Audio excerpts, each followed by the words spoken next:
महाड-विनेरे मार्गावर कुर्ला गावाजवळ दुपारी 4 वाजण्याच्या सुमारास फौजी अंबवडे पुणे व महाड फौजी अंबवडे या दोन बसची समोरासमोर झालेल्या धडकेमध्ये दोन बसमधील 2 चालक व 1 वाहक व 6 प्रवासी गंभीर जखमी झाले असून त्यांना महाड ग्रामीण रुग्णालयात दाखल करण्यात आले। महाड दापोली या मार्गावर आठवडाभरात 7 अपघात झालेत। आज झालेल्या एसटीच्या अपघातामध्ये देखील प्रवासी जखमी झालेत। तीव्र उतार आणि डांबरी गुळगुळीत रस्ता यामुळे पहिल्याच पावसामध्ये वाहने घसरून एकमेकांवर आदळत असल्याचे स्पष्ट होत आहे। महाड दापोली राज्य मार्गावर पडणाऱ्या पावसामुळे तीव्र उतारावर वाहने घसरून अपघात होत आहेत। मागील 8 दिवसात या मार्गावर एसटीचे 2 तर इतर वाहनांचे असे एकूण 7 अपघात झालेत। सायंकाळी फौजी अंबवडे गावातून दुपारी 3 वाजता सुटणारी फौजी अंबवडे पुणे व महाड आगारातून 4 वाजता सुटणारी महाड फौजी अंबवडे या 2 बस रस्त्यावरील पुर्ले गावाजवळ समोरासमोर आल्या असत्या। त्यावेळी पडणाऱ्या पावसामुळे हा रस्ता निसरडा व गुळगुळीत झाल्याने 2 एसटी बस समोरासमोर जाऊन धडकल्या। या धडकेमध्ये चालकासह प्रवासी गंभीर जखमी झालेत। महाड-विनेरे दापोली मार्ग हा मुंबई-गोवा महामार्गाला पर्यायी मार्ग म्हणून सुरू झाला होता। सन 2005 मध्ये महाडमध्ये आलेल्या महापुरादरम्यान या मार्गाचा अवलंब करण्यात आला होता। त्यानंतर कशेडी घाटामध्ये घाट खचण्याचे प्रमाण वाढले होते। अशा वेळी देखील चाकरमान्यांना महाड दापोली खेड या रस्त्याचा वापर करणे सोयीस्कर झाले होते। यामुळे या मार्गाचे काम अत्यंत चांगल्या पद्धतीने डांबरीकरणाचे काम झाले होते।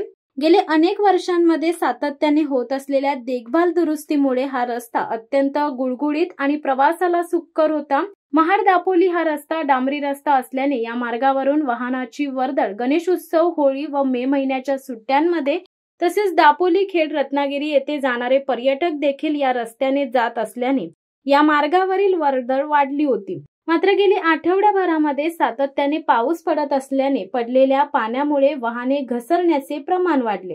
गुळगुळीत रस्ता असल्याने वाहन चालकांना वेग देखील अधिक असल्याने वाहने नियंत्रणात आणणे कठीण जात आहे।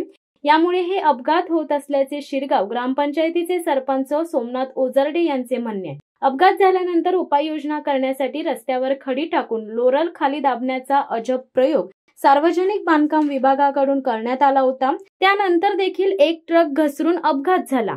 आज सायंकाळी पडणाऱ्या पावसामध्ये 2 एसटीचा समोरासमोर अपघात होऊन 9 प्रवासी जखमी झाले आहेत। महाड दापोली राज्यमार्गावर अपघात स्थळावर स्पीड ब्रेकर टाकण्याच्या नव्या प्रयोगामुळे पुन्हा अपघात होण्याची शक्यता निर्माण झाली आहे। अवकाळी पावसामुळे टाकण्यात आलेले स्पीड ब्रेकर व त्यावर घाईघाईने मारलेले पांढरे पट्टे पावसाच्या पाण्यात वाहून गेल्याने नेमका स्पीड ब्रेकर कुठे आहे हे नवीन वाहन चालकांना कळत नसल्याने या स्पीड ब्रेकरमुळे पुन्हा एकदा मोठा अपघात होण्याची शक्यता वाहन चालकांकडून व्यक्त केली जात आहे। गतिरोधक असल्याचे सूचना फलक लावले नसल्याने पावसामध्ये डांबरावरील हे गतिरोधक दिसून येत आहेत। यामुळे अपघातांची मालिका सुरूच राहण्याची शक्यता निर्माण झाली आहे। या राष्ट्राचे डांबरीकरणातील काम व्यवस्थित असताना पुन्हा डांबर मारून तो रस्ता गुळगुळीत केल्यामुळे या रस्त्यावर झालेल्या अपघाताला सार्वजनिक बांधकाम खात्याच्या अधिकाऱ्यांसहित संबंधित ठेकेदार हा पूर्णपणे जबाबदार असून त्याच्यावर सदोष मनुष्यवधाचा गुन्हा दाखल करावा अशी मागणी गिरगाव ग्रामपंचायतीचे सरपंच सोमनाथ ओझरडे यांनी केली आहे। याबाबत सार्वजनिक बांधकाम खात्याच्या अधिकाऱ्यांनी जर संबंधित ठेकेदाराविरोधात सदोष मनुष्यवधाचा गुन्हा दाखल केला नाही तर शिवसेना उद्धव बाळासाहेब ठाकरे पक्षाच्या वतीने तीव्र आंदोलन छेडण्याचा इशारा सोमनाथ ओझरडे यांनी दिलाय। शिवसत्ता टाइम्ससाठी रेश्मा माने, महाड। दे धडक बेधडक वृत्त देणाऱ्या आपल्या शिवसत्ता टाइम्स न्यूज चॅनलला लाल बटन दाबून सबस्क्राईब करा आणि बेल आयकॉनला क्लिक करायला विसरू नका।